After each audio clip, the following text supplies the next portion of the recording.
Good afternoon mga idol. Maayong hapon ninyo diha tanan. Na ako diri sa trabahoan sa akong asawa, gawat niya ako ang ga-pick up. Gikan po ko sa akong work din sayo ko na human. Mao ni iyan trabaho ang gawas nilang kauban. So gawat ko niya nga mo out. Kaya ako ang ga-pick up niya. And then before ko nag-ari, nangukay pa di ay ko, nangukay-ukay kay nindot ang ukay-ukay dari kung maayo lang ka mamili makakuha jud kag tarong mga branded.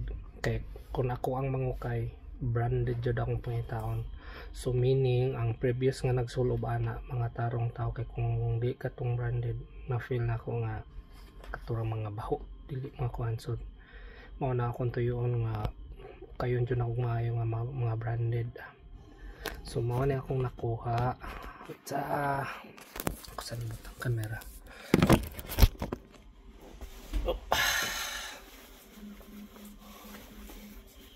Sa kunin kayo mao ni pulo para nako.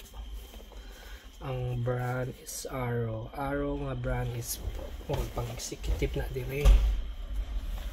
Unya tagkuan ra ni siya tag $2 ang price ani kada usa. Din napud sa akong anak kuton mag twinning ni, so parihan kuan din napud usa para po sa akong anak. And then ay t-shirt nga brand new pa, $2 ni. And then tanawan ninyo mga guys, Yugubus ayun yung pants ni Yugubus, pero mas mahal ni siya gamay, $4, which is okay ra.